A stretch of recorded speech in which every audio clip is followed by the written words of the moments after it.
अस्सलाम वालेकुम किद्दां हो सोने हो उम्मीद करदा तुसी सारे ठीक होने अल्लाह तानू खुश रखे आ गए हम वापस फिर तो ਤੁਹਾਡੇ ਵਾਸਤੇ ਲੈ ਕੇ ਰਮਜ਼ੇ ਇਸ਼ਕ ਦੀ ਕਿਸ਼ਤ ਨੰਬਰ 5 ਫਿਰ ਦੇਰੀ ਕਿਸ ਗੱਲ ਦੀ ਸਟਾਰਟ ਕਰਦੇ हैं ना ਆਪਾਂ अगर तुसी हाले तक चैनल सब्सक्राइब नहीं किया तो तुसी भी देर ना करो जाके तेजी ਨਾਲ सब्सक्राइब करो ना स्टार्ट करते हैं शेरराम इसके आंसू और इसकी आंखों में खौफ यकसन नजरअंदाज कर गया था आज इसने जो किया वो इस बेरहमी को इतनी आसानी से माफ करने का इरादा नहीं रखता था जो हर बार इसके जज्बों का मजाक उड़ाती थी। वो जानता था इसने जानबूझकर अपना दुपट्टा सर से उतारा था और डॉक्टर वासिफ से भी बिला वजह फ्री हो रही थी। वो जानता था वो इससे तकलीफ पहुंचाकर खुशी महसूस करती है, मगर ये नहीं जानता था वो इसे तकलीफ देने में इस हद तक गिर जाएगी कि डॉक्टर वासिफ की आंखों से छिलकते जज्बे तक इग्नोर कर देगी, अपने आप को यूं आर्जा करेगी। शेरराम ने डॉक्टर वासिफ की नजरें याद करके चाकू की नोक इसके गर्दन में मजीद चुभोई थी। बहारे का खौफ से अब रंग जर्द पड़ा था। आज से पहले इसने शेराम का ये रूप नहीं देखा था। इससे पहले वो इसके आगे गिड़गिड़ा कर अपनी जान की भीख मांगती। शेहराम की बेतासर आवाज इस कानों से टकराई। मैं इस चाकू से तुम्हारे छोटे छोटे टुकड़े कर दूंगा। पहले तुम्हारी गर्दन पर इस चाकू को चलाऊंगा, फिर इसके नीचे। शेहराम चाकू की नोक इसकी गर्दन से नीचे की तरफ लाया तो बहारे के माथे पर पसीने के कतरे चमके थे। वो आंखें तक नहीं झपका रही थी। वो इतना शेहराम से डर गई थी। शेहराम इसके माथे पर पसीना चमकता देखकर खफीफा मुस्कुराया था। क्या हुआ बहारे, इतना डर क्यों रही हो? ये माथे पर पसीना क्यों चमक रहा है?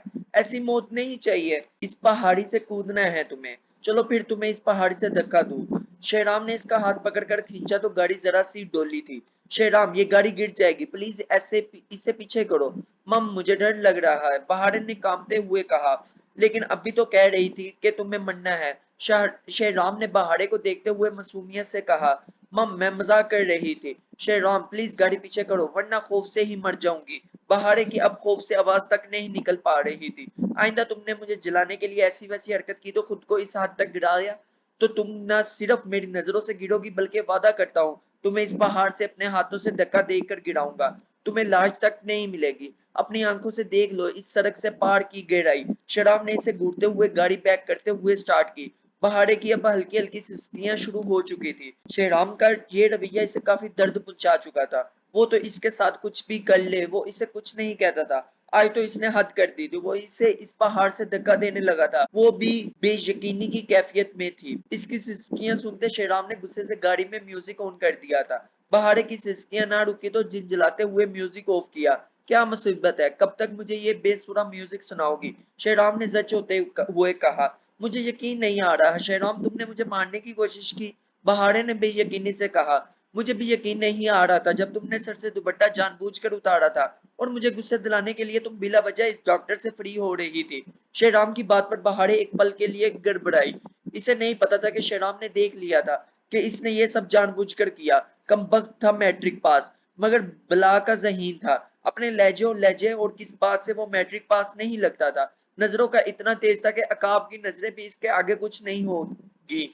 बहारे गुस्से से दांत किचकिचा कर रह गई। मैंने ये जानबूझकर नहीं किया। वो मेरा कोलीग डॉक्टर है। मैं इससे किसी पेशेंट के मुतालिक बात कर रही थी। बहारे ने लड़खड़ाती जुबान से सफाई पेश की। ये मुझसे बेहतर तुम जानती हो तुम क्या बातें कर रही थी। शेराम ने तंजी अंदाज में कहा। तुम पढ़े लिखे नहीं हो इसलिए तुम्हें क्या पता कोलीग क्या होता है। वो पढ़ाई में कितनी मदद करते हैं। डॉक्टर वासिफ मुझसे सीनियर है, इन्होंने मेरी काफी मदद की है। तुम सिर्फ गंदा ही सोच सकते हो। शेराम का नरम लहजा महसूस करते और गाड़ी को हमवार रास्तों पर देखकर बहारे फिर से अपनी टून में वापस आ चुकी थी। ठीक कह रही हो, मुझे कुछ नहीं पता। मैं गंदा इंसान हूं और गंदा ही सोच सकता हूँ। तुम पढ़ी लिखी हो, डॉक्टर हो जिसकी सोच बहुत साफ सुथरी है। मैं सिर्फ इतना जानता हूँ कि तुम मेरी इज्जत हो। तुम पर किसी की भी नजर मैं बर्दाश्त नहीं कर सकता, चाहे वो नजर अच्छी हो या बुरी हो। मगर शेराम खानजादा तो तुम पर किसी की भी नजर गवारा नहीं। शेराम ने सड़क पर नजरें जमाए स्पाट लहजे में जवाब दिया। मेरी इज्जत का क्या शेराम, जो तुमने तमाशा लगाया। मैंने किसी को नहीं बताया था कि मेरा निकाह हुआ है। तुम्हें अच्छी तरह पता था। मैंने किसी को नहीं बताया कि तुम्हारा और मेरा निकाह हो चुका है। तुमने मुझसे वादा लिया था कि तुम किसी को नहीं बताओगे। मैंने तुम्हारे निकाह में हूँ। तुमने आज अच्छा नहीं किया मेरे साथ। मेरी सारी फ्रेंड्स मेरा कितना मजाक बनाएंगी। मैं कैसे सबका सामना करूंगी? बहारे एक बार फिर से रोना शुरू हो चुकी थी।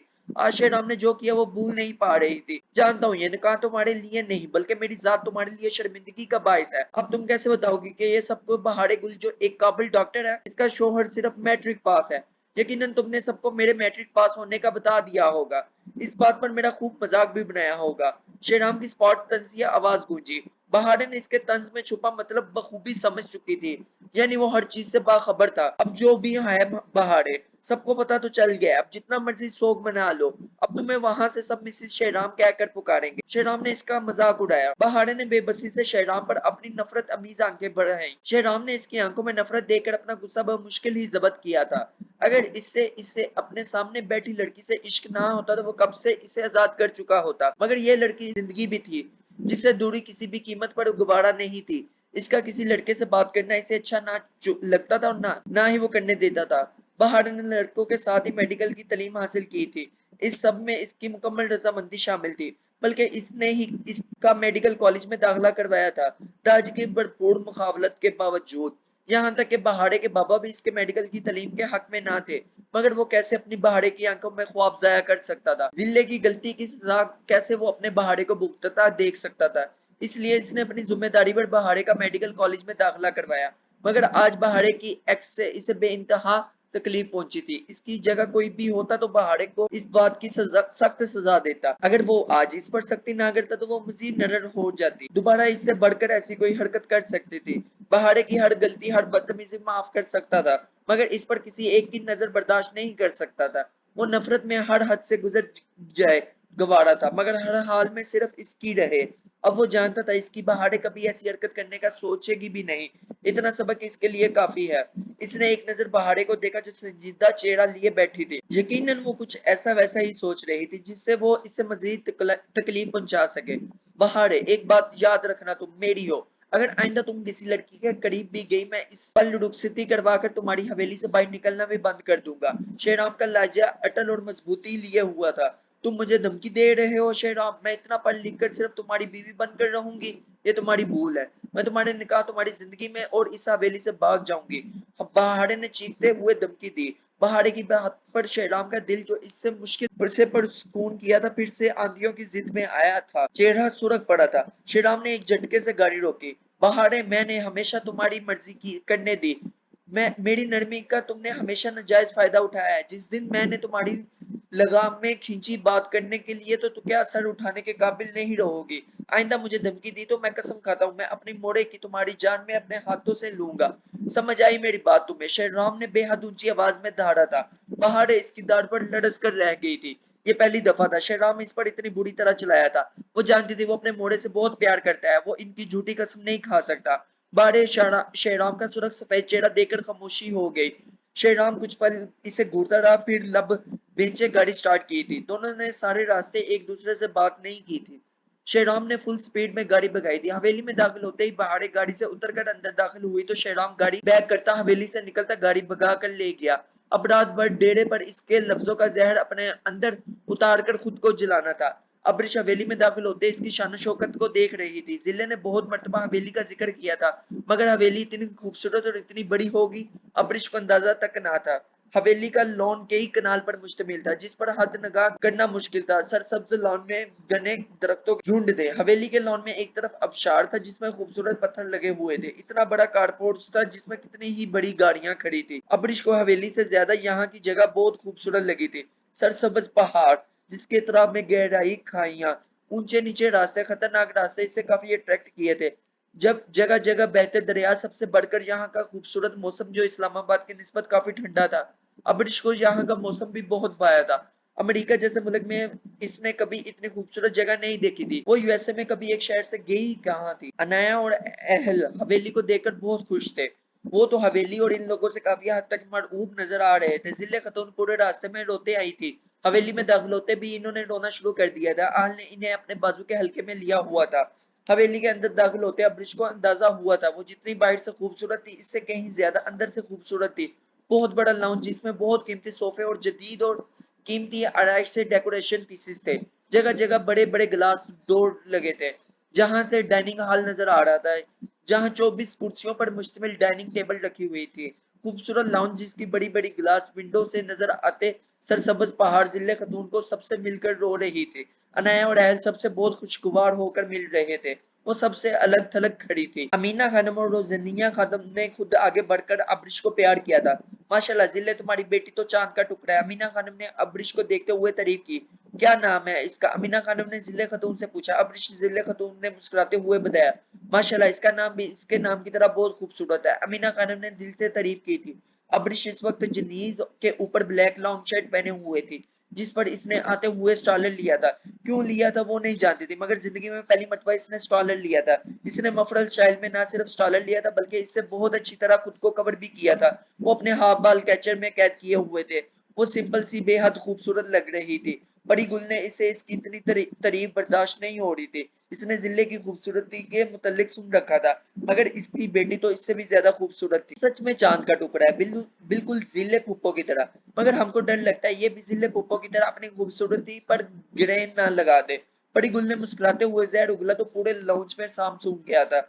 जिले का रंग सुर्ख पड़ा था, नजरें खुद ब खुद झुक गई। अब्रिश का रंग भी सुर्ख पड़ा था। वो बड़ी गुल की बात का मतलब बखूबी समझ चुकी थी। सब एकदम खामोश हुए थे। हवेली के अंदर जनाना खाना के लाउंज में दाखिल होते ही जरान खानजादा ने बड़ी गुल की बात सुन ली थी। माहौल में तनाव की कैफियत भी महसूस कर ली थी। सामने खड़ी अब्रिश के हसीन चेहरे पर बदहमी के तासुरात भी वाजिया थे। वो लब पीछे खड़ी थी। यकीनन जिले खतून इसे काफी समझा कर लाई थी, वरना वो इस लड़की की फितरत से इतना तो वाकिफ हो चुका था कि वो किसी की बात इतनी आसानी से बर्दाश्त करने वालों में से नहीं है।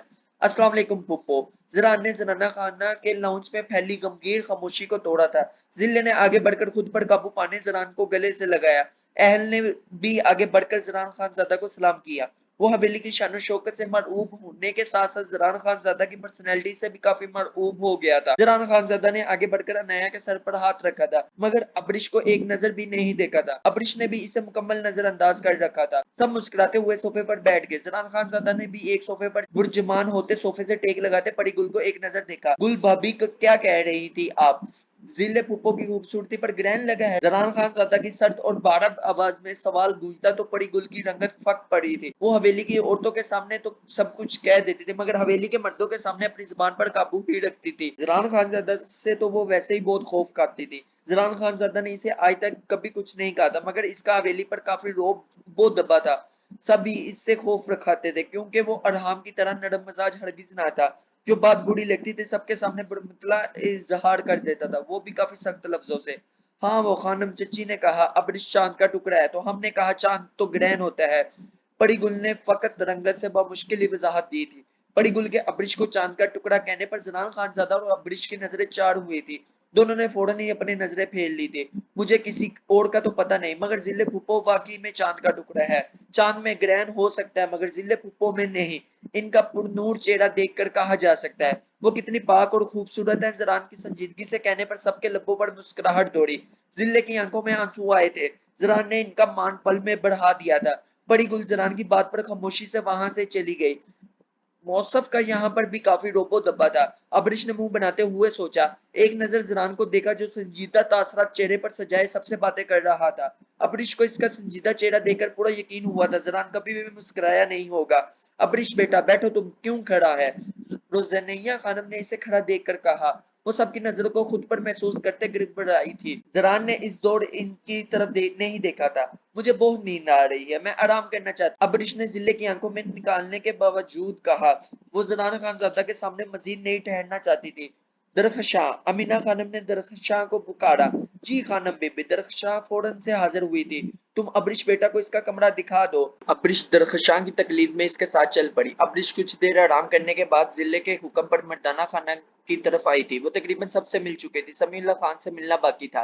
वो अब दाजी के कमरे के बाहर शर्मिंदगी से खड़ी थी। जिले अहल और आनिया अंदर दाजी के कमरे में मौजूद थे। इसे अंदर जाने में हिचकिचाहट सी दो हो रही थी। वो बहुत कॉन्फिडेंट लड़की थी, मगर यहाँ का माहौल देखकर इसे अजीब सा महसूस हो रहा था।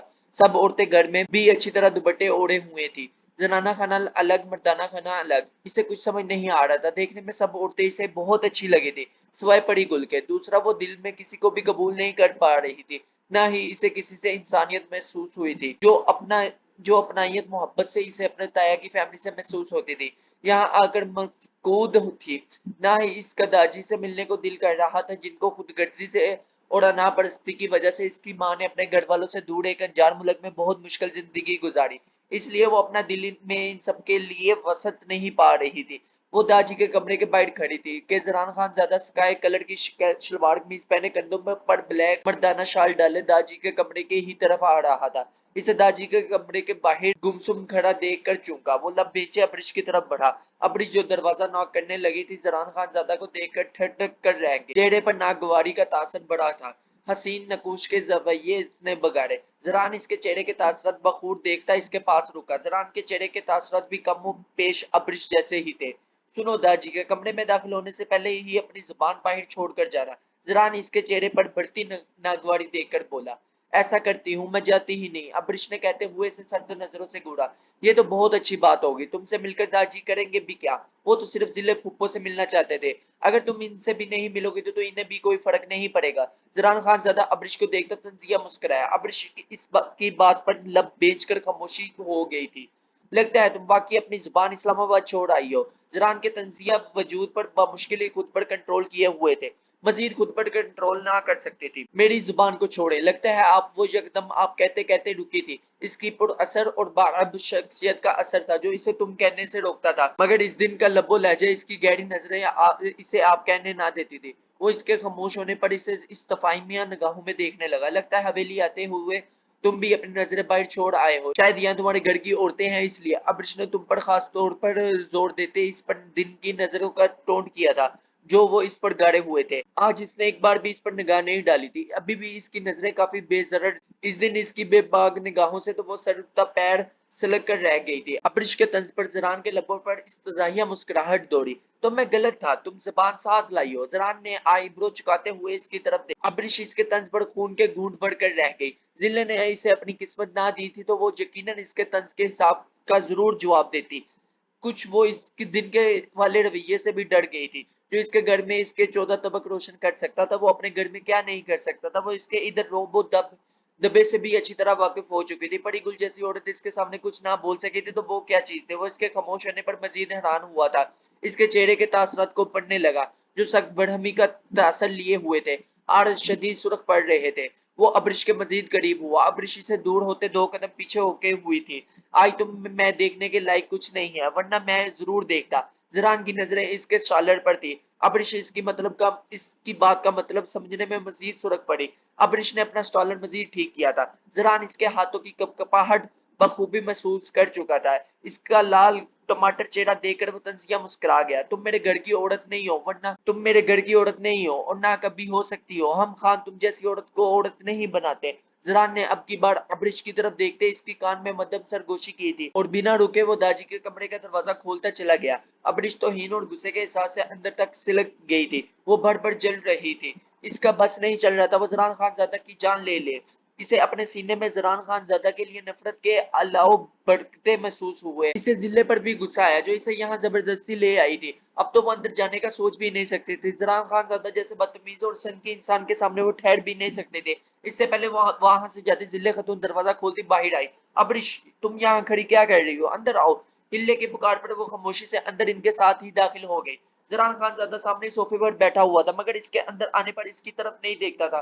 अब्रिश को एक और बात भी अंदाजा हुआ था, वो अपने घर वालों के सामने बहुत संजीदा और मुअद्दब होता है। अब्रिश के अंदर दाखिल होने पर दाजी अपने बेड से उठते अब्रिश की तरफ बढ़े। आओ बेटा। यहाँ इन्होंने आगे बढ़कर अब्रिश का सर चूमा। अब्रिश ने भी आहिस्तगी से इन्हें सलाम किया था तो दाजी ने शफकत से इसके सर पर हाथ रखा और इसे बैठने को कहा। सोफे पर जरान बैठा था, इसके साथ ही आहल बैठा हुआ था। एक तरफ कुर्सी पर जिल्ले बैठी थी जिसके किनारे पर अनाया टिकी हुई थी। सोफे पर जगह थी मगर अब्रिश का दिल इसके सोफे पर बैठने को ना था जिस पर जरान खानजादा भी बैठा हुआ था। जरान खानजादा की मौजूदगी से इसे इस कमरे में भी घुटन सी महसूस हो रही थी। वो यूं ही खड़ी रही तो दाजी बेड के क्राउन के साथ टेक लगाकर अपनी टांगे फैलाए बैठे थे। इन्होंने अब्रिश को दोबारा बैठने को कहा। जिले ने इसे आंखों के इशारे से बैठने को कहा। वो अब्रिश से काफी खौफजदा थी। वो इसे अच्छी तरह समझा बुझा कर लाई थी मगर फिर भी इनका दिल सहमा हुआ था कि अब्रिश किसी से बदतमीजी ना कर डाले। जरान खानजादा जिले को इशारा भी करता दिख चुका था मगर अब्रिश यूं ही डीटो की तरह खड़ी थी। जरान को अब इस लड़की पर गुस्सा आ रहा था जो मुंह बनाकर ऐसे खड़ी थी जैसे इसने अपने हसीन चेहरे का दीदार कराने का सबको एजाज बख्शा हो। जरान खानजादा ये भी समझ रहा था कि वो क्यों खड़ी है। वो इस सोफे पर भी बैठना नहीं चाहती जिस सोफे पर वो बैठा हो, मगर इसने दाजी की बात को भी सीरियस नहीं लिया था। इसे अपने सामने खड़ी चटांग बड़ लड़की पर बेइंतहा गुस्सा आ रहा था जिसकी जुबान गनहबर लंबी थी और एटीट्यूड ऐसे था जैसे मिस वर्ल्ड हो। जरान ने इसे कहरबान नजरों से घूरा।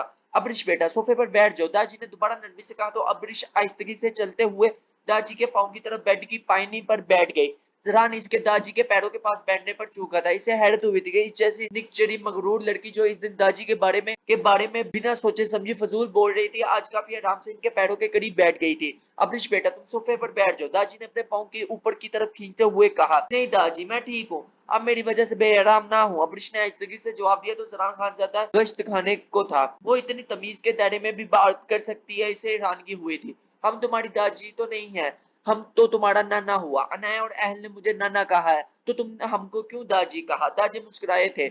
उजरान ने बाहर आपको दाजी पुकारा तो मुझे लगा सब आपको दाजी कहते हैं, अब्रिश ने साफ गोई से कहा। जरान एक बार फिर से चौंका था, वो इसका नाम बआसानी ले रही थी। इसे अंदाजा हुआ था कि ये लड़की दिल में जो भी हो बआसानी कह देती है, वरना जितनी नागवाड़ी इसके चेहरे पर इसके लिए थी, कोई और होता कभी इसका नाम ना लेता। जरान इसे बगौर देखता दाजी से इजाजत लेता कमरे से बाहर निकल गया था। अब्रिश ने ग्रीन एंड येलो कलर का जदीद और स्टाइलर लहंगा पहन रखा था। लहंगे पर बहुत खूबसूरत वर्क हुआ था, साथ में बे ग्रीन कलर की बेहद शॉर्ट सी शर्ट थी जो बिल्कुल सिंपल, मगर इस पर के फुल स्लीव्स पर कट वर्क हुआ था, जिसमें इसका दूध हैया बाजू लश्कारे मार रहा था। आज जिले की बहन जो इस दुनिया में नहीं रही थी, इसकी बेटी की मेहंदी थी। अब्रिश कल रात से कमरे में ही थी, वो बाहर नहीं निकली थी। एक दो मरतबा मुलाजमा इसे नाश्ते और खाने पर बुलाने आई थी, मगर इसने भूख नहीं कहकर मना कर दिया था। अब शाम हो रही थी, जिले की डांट पर वो तैयार हो रही थी। यहाँ सब ही बहुत अच्छे थे, जो थोड़ा बहुत इसके दिल में सबके लिए करूरत थी, वो जिले को बेइंतहा खुश देखकर दूर हो गई थी। इसने जिले को भी इतना खुश नहीं देखा था जितना अब देख रही थी। वैसे भी इसने कदूरत रखकर करना भी क्या था, इसका हवेली का पहला और आखिरी चक्कर था। वो अब जिले के मजबूर करने पर आ गई थी, मगर इस शर्त पर के इसके बाद वो इसे मजबूर नहीं करेंगी। इसने आईने में खुद को तनकीदी निगाहों से देखा, वो बगैर मेकअप के बेइंतहा खूबसूरत लग रही थी। बालों को स्ट्रेट करके खुला छोड़ रखा था, ज्वेलरी में सिर्फ चोकर पहन रखा था। इसे किसी चीज की कमी लग रही थी, वो कमी क्या थी इसे समझ नहीं आ रहा था। इसे अपना ड्रेस बिल्कुल अच्छा नहीं लग रहा था। अब्रिश ने ये ड्रेस और बाकी ड्रेसेस अपने ताया की बेटी की शादी पर लिए थे, बल्कि इसने ज़ईम और इसकी फैमिली के साथ जाकर शॉपिंग की थी। वहां सबने एक से बढ़कर एक ड्रेस लिए थे, जो जितने स्टाइलिश थे इतने ही मॉडर्न और जदीद थे। बैक लेस गहरे गले और स्लीव्स पर मुश्तमिल ड्रेसेस थे, और शादी पर भी कमो बेश सबकी ऐसी ड्रेसिंग थी। कुछ लड़कियां और खवातीन इसकी तरह की ड्रेसिंग थी कि अब्रिश अमेरिका में रहने के बावजूद इस तरह की ड्रेसिंग का सोच सकती है। इसका इस ड्रेस का गला पीछे से थोड़ा बड़ा था, जो इसने अपने बालों से छुपाया हुआ था। यहाँ इसने तमाम खवातीनों को दुपट्टों में देखा था। इसे अभी नहीं पता था कि वो शादी पर किस तरह की ड्रेसिंग करेगी, मगर इसे इतना यकीन था कि वो अच्छी और सुलझी ड्रेसिंग करेगी, बल्कि जिले खतून की तरह। ये नहीं था, जिले ने इसे कभी ड्रेसिंग पर टोका नहीं था, बहुत दफा टोका था। इसे दुपट्टा ओढ़ कर रखने को कहती थी, मगर वो इन्हें जवाबन ऐसी नजरों से देखते थे कि वो अपनी नजर चुरा जाती थी। इसने 15 साल की उम्र में अमेरिका में जॉब करनी शुरू कर दी थी, जहाँ जीन्स और शर्ट पहनना जरूरी था। मगर जगहों पर शर्ट स्कर्ट का तकाजा होता, मगर वो इनकार कर देती। अगर वो नौकरी छोड़ देती तो शायद जिले की तरबियत का असर था, मगर गुजरते वक्त के साथ वो घर के माहौल और बाहर के तलखो हकायक देखते हुए खुद भी तलख और खुद सर्द पड़ गई थी। इसने अपने ऊपर पड़ने वाली नजरों को सर से ही इग्नोर करना शुरू कर दिया था। वो खूबसूरत थी, इसे हर कोई ऊपर से नीचे तक देखना अपना फर्ज समझता था, और वो ऐसे ही बेहस और लापरवाह बन जाती। इतनी नजरों का सामना करना पड़ता कि अब इसे एहसास ही ना होता तो वो कैसे लिबास और किस तरह की नजरों का हिसार में है। मगर जब इस दिन जरान खानजादा ने इसकी जिन नजरों से देखा और एहसास दिलाया, तो इसे बहुत जिल्लत और तौहीन महसूस हुई थी। इसे अब भी इसकी नजरें नहीं भूलती थी। इसकी ब्राउन बेबाक आंखें से अपने आर पार होती महसूस होती। इसने खुद को देखते हुए ड्रेसिंग मिरर के सामने खड़े होकर अपना नीट का दुपट्टा सर पर ओढ़ा, जिस पर इसका खूबसूरत चेहरा ग्रीन दुपट्टे के हाले में मजीद धमकने लगा था। मगर इसने झिंझलाते हुए दुपट्टा सर से उतार कर गले में डाला था। अब नेट के दुपट्टे में इसकी फिटिंग शर्ट के और इसके बदन के नशीबो फराज नुमाया होने लगे थे। इसने झिंझलाते हुए अब की बार दुपट्टा गले से उतार कर बेड पर रख दिया था। उफ क्या मुसीबत है, इजरान खान ज्यादा तो मेरे लिए किसी नाइट मीडियट से कम नहीं है। इसकी गहरी और बेबाक नजरें याद आती हैं। अगर इसने एक बार और मुझे इन नजरों से देख लिया तो मैं शायद अपनी जान से ही चली जाऊंगी। अब इसने जर्जरी लेते हुए सोचा। सुलन तो वो इसके बारे में नहीं सोचना चाहिए, मगर वो इसके अल्फाज और इसकी निगाहें भूल ही नहीं पा रही थी। या आज तक किसी ने इसके लिए तो हीन अमीज अल्फाज इस्तेमाल नहीं किए थे। अगर कोई इसे खूबसूरत कहता तो इसके चेहरे को देखकर कहता, अगर कोई इसके जिस्म को देखता तो मगर इसे ऐसे एहसास ना दिलाता था। जरान खान ज़्यादा के तौहीन में लिपटे अल्फाज इसे बुलाए नहीं भूलते थे। अब्रिश ने दुपट्टा उठाकर इसे बैग से इस तरह लिया कि आगे सीने को अच्छी तरह कवर किया था। इतना खास फायदा तो नहीं हुआ था, मगर कुछ हद तक कवर हो गया था। वो बाहर आई तो हवेली में बहुत से मेहमान आ चुके थे। खजिस्ता को लाउंज में सोफे पर बैठा हुआ था। अब्रिश के अंदाजे के मुताबिक सब औरतों ने बहुत अच्छी ड्रेसिंग की हुई थी, सबने सरों पर दुपट्टे लिए हुए थे। इस तरफ कोई मर्द नहीं था। अब्रिश हैरानगी से देख रही थी कि वहां ताया की बेटी की शादी पर ऐसा माहौल नहीं था, वहां तो मर्द औरत इकट्ठे ही थे। इसे अपना सब में मिस फिट लगा तो वो जिले की पुकार पर भी नहीं रुकी थी, वहां से चली आई। रात तो हवेली को देखा नहीं था तो वो हवेली को अच्छी तरह देखने लगी। वो भी जनाना खाना से होती मर्दाना खाना की तरफ आई थी ही थी के इमरान खान ज्यादा आता दिखाई दिया। ब्लैक सलवार कमीज में कंधों पर ब्लैक मर्दाना शाल ओढ़े अपनी भारी कदमों की दमक से इधर ही आ रहा था। इसके भारी कदमों की दमक से इसका दिल भी लड़स उठा था। पता नहीं कैसा खौफ था जो इस पर छाता जा रहा था। इसके रोबोदार शख्सियत का असर था या फिर इसकी कड़वी और स्ट्रेट फॉरवर्ड जुबान, जो भी था वो इससे खौफ खाने लगी थी। इसके सामने एक पल नहीं ठहरना चाहती थी, ना इसे देखना चाहती थी। वो इसे देखते ही एक पिलर के पीछे छुप गई। वो जानती थी वो इसे देखने इस पर तंज जरूर करेगा। इसके मजाज पर वो अच्छी तरह अंदाजा कर चुकी थी। वो काफी मुतकिम मजाज था जो इतनी आसानी से बात नहीं भूलता था। वो पिलर से टेक लगाए गहरे सांस लेती मुश्किल ही खुद पर काबू पाए हुए थी। मर्दाना खाना में इस वक्त इस हिस्से में कोई नहीं था। अब्रिश नहीं चाहती थी कि इसे इमरान खान ज्यादा की नजरों का सामना करना पड़े। इसे अपना हुलिया इस काबिल नहीं लगा था कि वो इमरान खान ज्यादा जैसे बेबाक बेशरम और गजीले मर्द के सामने जाए। गजीले मर्दों से तो इसके वैसे ही जान जाती थी। सारी उम्र अपने बाप पाशा को जिले पर गुस्से करते इसे मारते ही देखा था, बल्कि कितनी मर्तबा पाशा ने इस पर भी हाथ उठाया था। तब से ही वो मर्दों से दूर भागती थी और गजीले और सख्त किस्म के मर्दों से इस जान जाती थी।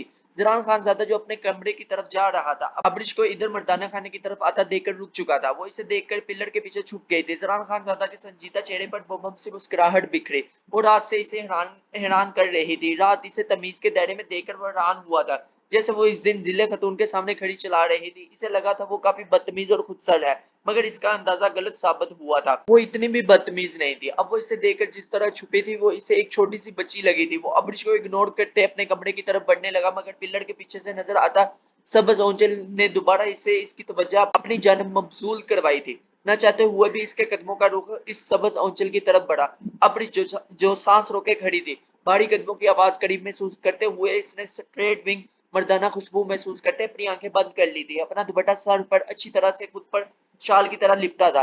इमरान खान ज्यादा पिलर के करीब आया था तो अब्रिश की गहरी सांसों को सुनकर हैरान हुआ था। इसकी तेज सांसें इसकी समातों को बखूबी सुनाई दे रही थी। इमरान खान ज्यादा हैरत से इसकी सांसों की आवाज सुनता अब्रिश के सामने आया तो पिलर से टेक लगाया आंखें मूंदे हुए गहरी सांसें ले रही थी। दुपट्टा इसने सीने से अच्छी तरह अपनी मुट्ठी में जिगरा हुआ था और इसके होंठ हिल रहे थे। इमरान खान ज्यादा ने गौर किया तो पता चला कि मोहतरमा कोई दुआ पढ़ रही है। वो अभी भी अपनी आंखें सख्ती से नीचे गहरे सांसें बढ़ रही थी। सांसों का मतलब जेरो हल्के हल्के लजरते होंठ, दुपट्टा आगे से मुट्ठियों में जिगरे वो इमरान खान ज्यादा की धड़कनों में बुरी तरह अर्ताश भड़पा कर चुकी थी। इसकी धड़कनों में हिलचल इसके बेपनाह खूबसूरती ने मचाया था, मगर फिर इसका मासूमाना एक्ट वो नहीं जानता था। मगर जो भी था इसके दिल पर पहली मर्तबा यूं तेजी से धड़का था। तो खत्म करते हैं हम यहाँ पर आज अपनी किस्त नंबर 5। अगर आप लोगों को ये किस्त पसंद आई हो तो मेरे सोने और दोस्तों यारो वीरो जाके लाइक करो ते मेरे चैनल ਨੂੰ सब्सक्राइब करो ਤੇ अपना ढेर सारा प्यार शो करो। मिलते हैं आप बहुत ही जल्द अगली एपिसोड ਦੇ ਵਿੱਚ। अल्लाह हाफिज।